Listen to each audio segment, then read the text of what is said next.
talk about is, why don't we talk about the heroes? Why not? So there's a lot of new heroes here. You can see that we basically have the 4 heroes that come in the core set. The assassin, the sorceress, the samurai warrior, and the traveling monk. We also have here the 4 heroes that come in the Temple of Shadows boxed expansion, which is the soldier, the Geisha, the Kitsune, and the enforcer. And I also brought along the sumo, which is one of the exclusive classes from the Kickstarter that everybody that took part in the Kickstarter will get the sumo hero class. And I think that we probably have the sumo model here. He turned out pretty cool. He's the first large hero, and so you can see he's on a 40mm base, and he is definitely a big gentleman. He can push other models around, and he can kind of make way for wherever he wants to go. And he's got some cool abilities like push, where he can actually push models forward. He's got meaty hands, which means that his meaty hands give him +1 combat for every open hand slot he has. So it encourages him to not pick up and use weapons, but instead to keep his hands open so he can grab you and crush you and squeeze you and do all those things you would want. So that means at base he would start with 4 close combat? Yeah, that means at base he starts with 4 combat. Yep. You'll also notice, if you could get closer, that he starts with 20 health. So he takes a lot to take him down. Yeah, he only has 10 sanity, so you might end up with a crazy sumo on your hands if you're not careful. Yeah, and his initiative is 2, so he's kind of slow, but you know, he's got some cool stuff going on. He of course also has his 3 starting upgrades and his sumo moashi, which is his sumo belt, which lets him try to recover grit. All right, so the other ones we have here, why don't we look at the 4 core set heroes for a second. The quick overview is that the Ninja Assassin character is basically very fast, very agile, combat-oriented character. She can move through other models. She gets +1 to her move. She's also deadly, which means that when she attacks, she ignores any armor that monsters have. And if there's only 1 enemy adjacent to her, she gets +1 damage on all her attacks. So she gives a lot of tactical interest in that you want to sneak around and get behind people and have only 1 enemy near you so that you can kind of knife them a bunch or stab them when they're not looking and assassinate them. Yeah, she also has some cool aspects to her in that her starting gear is a ninja toe sword, and she also has shuriken, which she can throw as a free attack once per fight, and you can only throw it if you're not adjacent to your target, but you can throw it anytime during your move. So it encourages you to run, here and there, throw some shuriken, keep moving, and go in for the kill on somebody when they're only the 1 enemy next to you. Yep.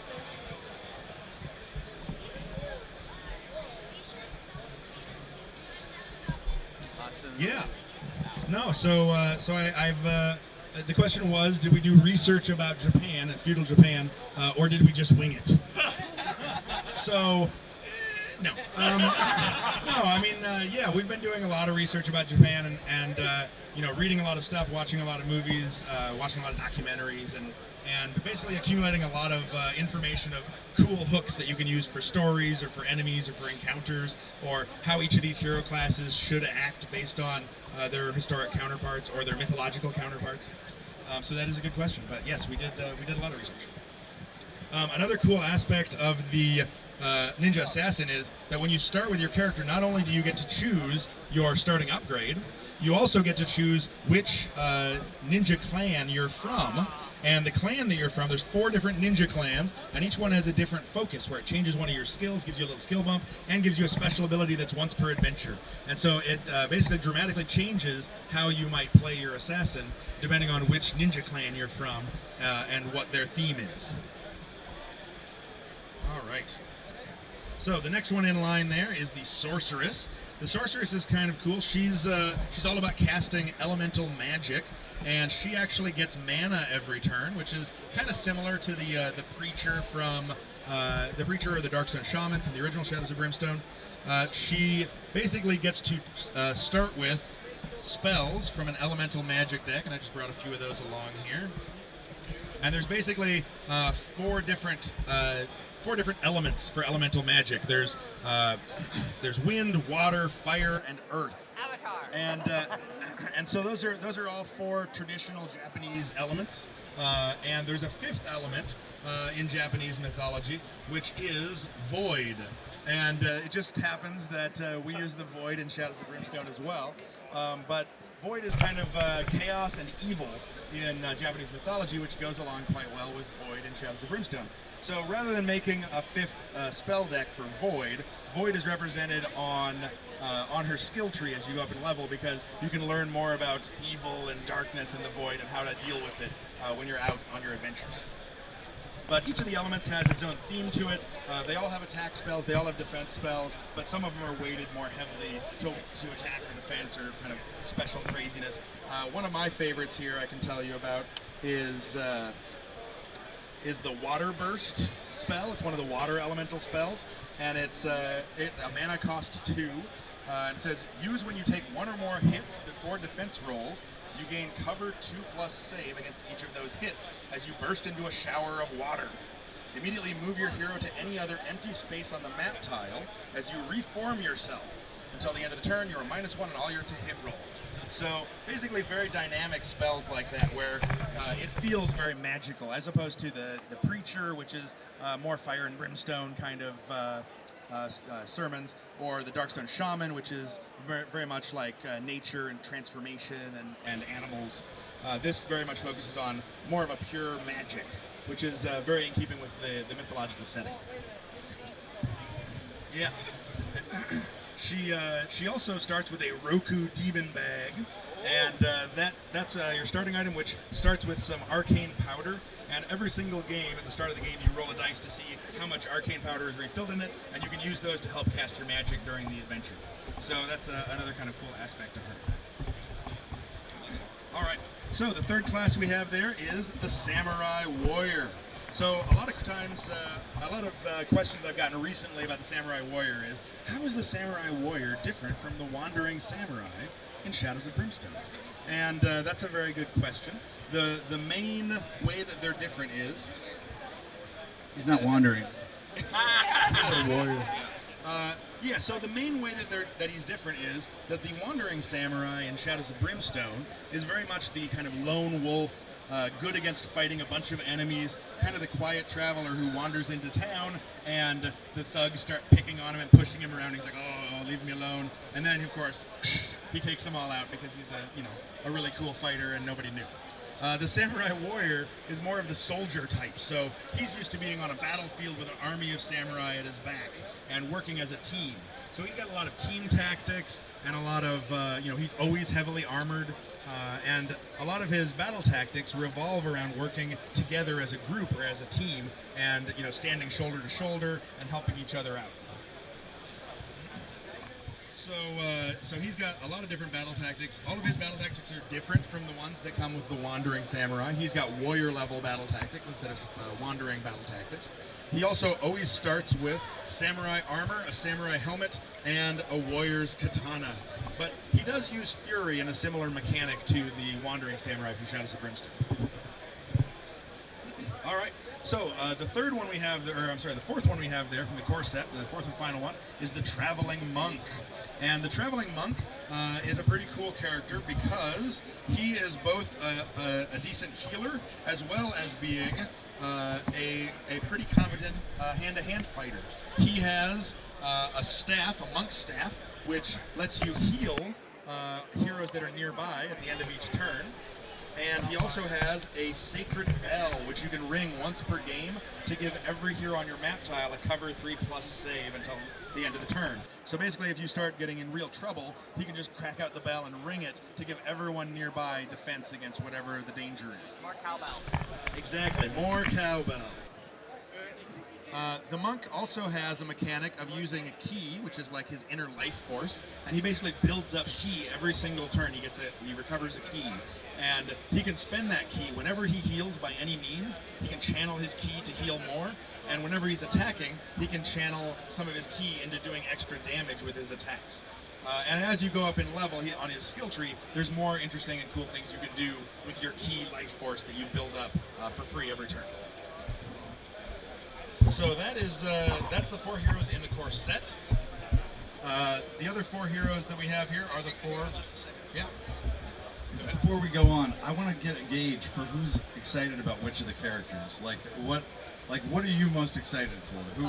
Sorceress. Sorceress, hands Hardcore down. mage. Have them cheer for each one. The loudest one Like wins. to find out? Yeah. All right, Yeah. let's find out. All right, so just make noise, and we're just gonna get like a gauge to find out what's the most popular. We need to know. So assassin, sorceress,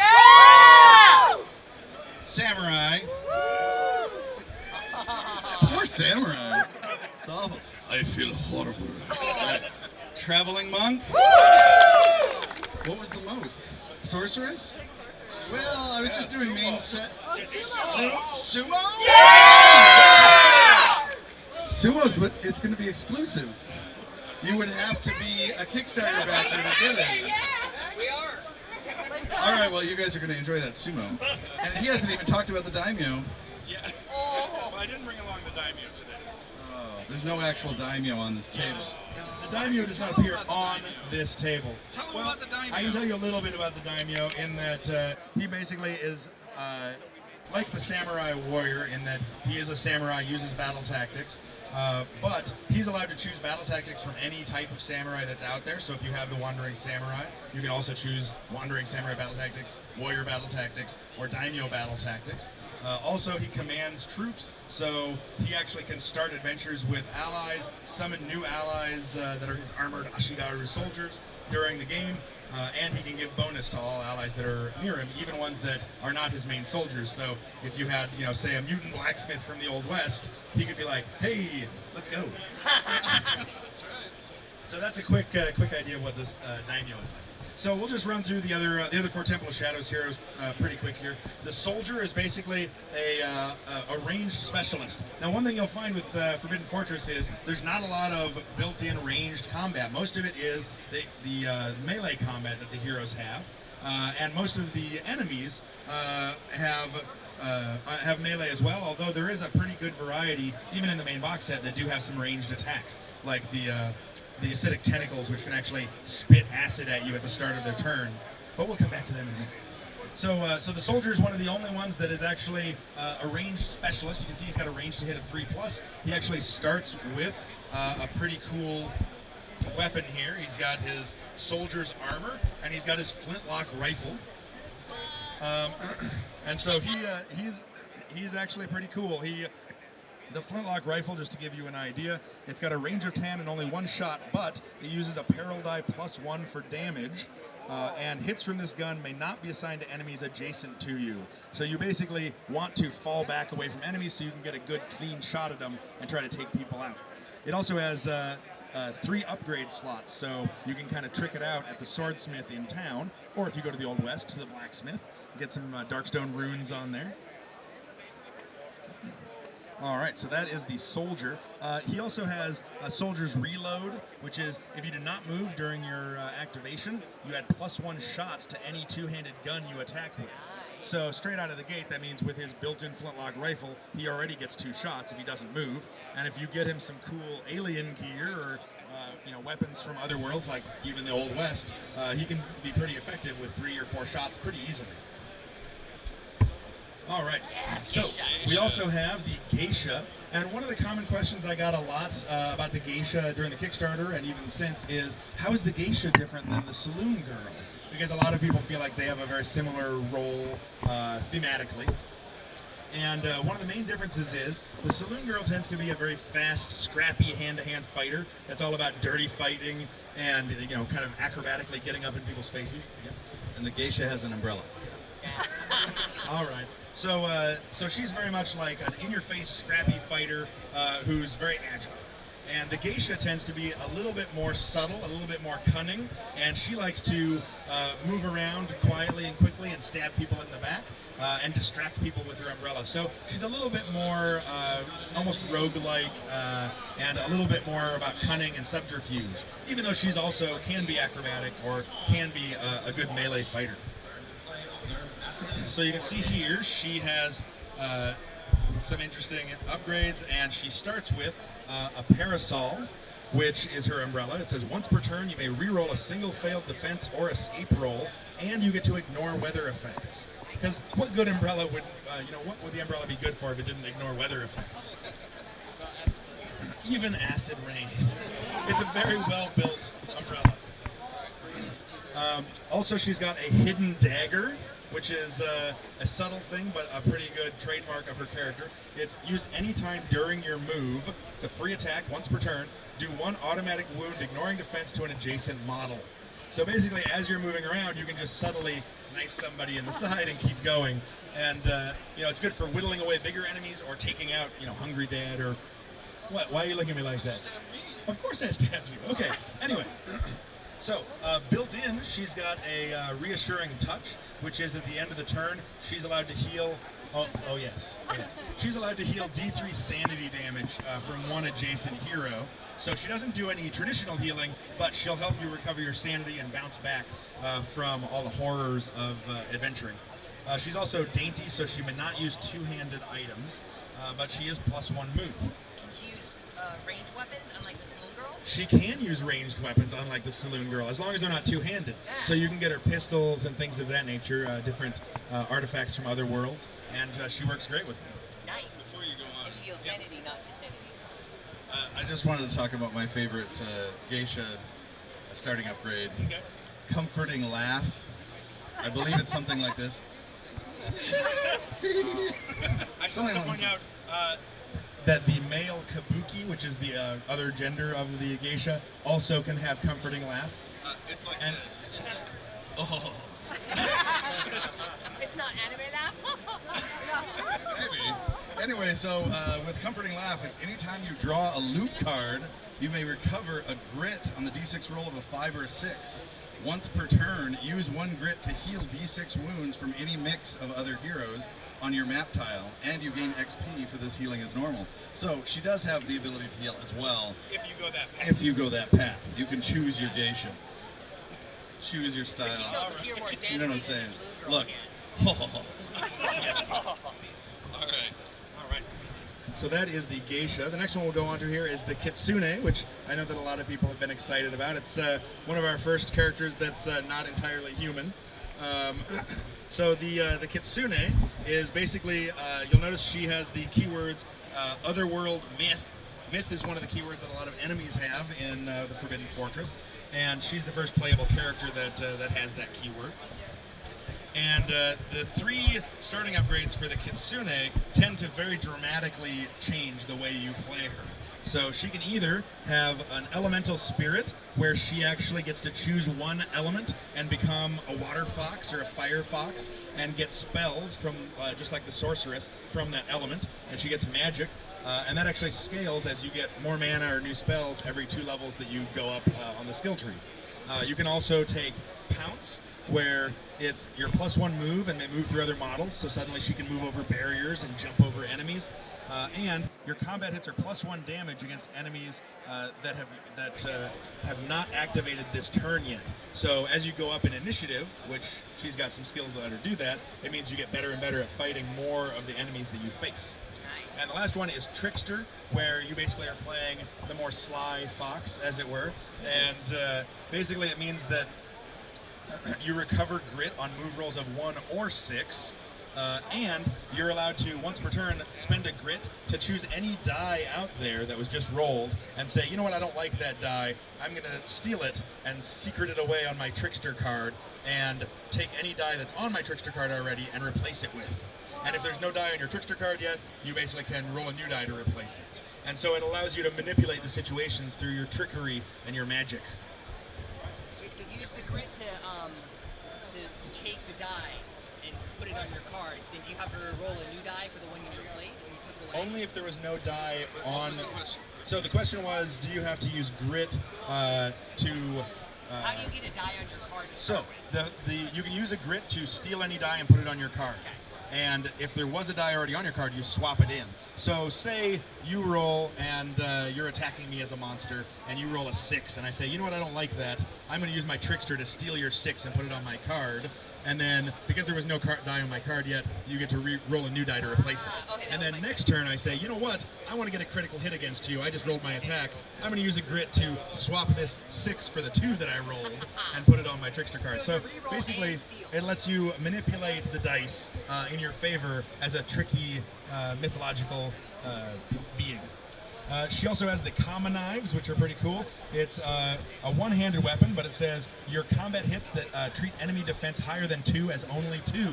So basically, it gives you a built-in way of tearing down monsters that are really high defense, harvesters and things of that nature that are really hard to kill. It also says if equipped as a two-handed item, you are +1 combat. So it gives you a lot of versatility. You can choose, do I want to use just one of the common knives, or do I want to use both? Will we be getting Outworld-themed cards for Terran Raiders and Harvesters for Forbidden Fortress? That is a good question. He asked, will you be getting Otherworld threat cards for the Forbidden Fortress, Belly of the Beast, and whatnot for Tredaran Raiders and Harvesters and enemies of that type that have one for each world that's out there. We haven't settled on that yet, or how that would come out. Right now, you could assume that those enemies haven't necessarily made it to to the Forbidden Fortress or the Belly of the Beast yet. But I can almost guarantee they will become available in the future, because no good self-respecting Tredaran Raider wouldn't want to have himself open to all worlds to steal Darkstone from. Yeah! Of course. All right, so last but not least, we have here the Enforcer. So the Enforcer is basically kind of a gangster Yakuza type character, and he tends to be really tough and have a really good to hit. He says here he's got a high pain threshold, which gives him built-in endurance 4, which means that he can never take more than 4 damage from any single hit. So even if it's some giant monster or something really nasty like the Skin Crawler that does 10 damage with its attack, it would only do 4 at a time to him because he's got a high pain threshold. He's also a mercenary, which says he always rolls 1 extra die when scavenging. So he's good at finding extra loot and gold from all the cracks and places. Now, the Enforcer has his little outlaw club and his shoulder tattoo. The shoulder tattoo says it's a +2 health, and once per adventure you may fully heal your health. And this is actually really cool because it ties in well in the feudal village, which is the Forbidden Fortress version of the town. At one of the locations called the Tavern, you can actually, if you're an outlaw, like he is, you can go and get tattoos on different parts of your body, and each tattoo you get gives you +2 health as long as that part of your body is not covered by clothing items. So as long as your tattoos are showing, you get extra health for those tattoos. And of course it works out great for him with his shoulder tattoo, because once per adventure he can heal his health fully. So the more tattoos you have, the more you can just fully heal back up. So there's some cool synergy with him and the Tavern. Also, his little outlaw club here says your combat hits are +1 damage against medium-sized or smaller enemies, because he's good at roughing up all the little guys to shake them down. And he's also gained $10 anytime you kill an enemy. So basically, he goes around beating up small enemies and taking their lunch money. Yeah! And of course, he has his starting upgrades. I will read one of them to you because it's one of my favorite ones so far. It's called "Failure is No Option." It says, you are +1 max grit. You recover a grit at the start of your activation each turn. So that sounds pretty good so far. Some might even say dangerously good. But what's the downside, you ask? Make note whenever you fail a mission, as you must cut off one of your fingers for failure. After 5 failed missions, you gain -1 combat and an extra +1 max grit. After 10 failed missions, you lose the use of 1 hand icon. So basically, after every mission, you don't want to fail missions because you'll start slowly getting worse and worse. But it makes you very tough straight out of the gate. So you've got a lot of bravado, you just have to be able to back it up.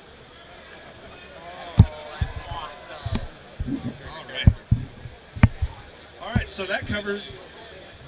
He was about to say that covers the Temple of Shadows heroes. I want to get a gauge on the Temple of Shadows heroes as well, because we need to know which ones are going to be the most popular here, at least right out of the gate. And then this way we can find out if one's not popular enough, maybe we just need to soup it up and make it super powerful. Yeah. No, we'll see. All right. Soldier. Yeah! Soldier. Maybe he needs a bigger gun or something. All right. Geisha. Kitsune. Let's put 2 of those in there. No? Okay. Enforcer. Oh, even though he kept saying his little club, it's a little club with huge spikes. You wouldn't want to get hit with it, and he'd get $10. So, all right. So, okay. So, what have we learned? Kitsune, apparently. I think Kitsune is the winner out of that one. Yeah. And then, but maybe we should just take a soldier out and put it in the Kitsune. All right. No, don't take our range guy. Oh, okay. So, now you like the soldier. All right. No, the soldier's really cool, you guys. You don't even know. We just clearly haven't explained well enough how cool the soldier is. And yes, let me get the miniatures here. Oh, Jason is saying that we can see the miniatures here. Look at the Kitsune. So cool. These are 3D printed. So here you can see the Geisha. 3D printed and spray painted gray. She turned out pretty familiar. Yeah? I love it that you've got the carousel opened up on her. Oh yeah, you gotta have So the parasol great. opened up. She makes for a really cool figure because of the parasol and all of her flowing robes and hair. She's so beautiful. She also has her little dagger to stab you in the back.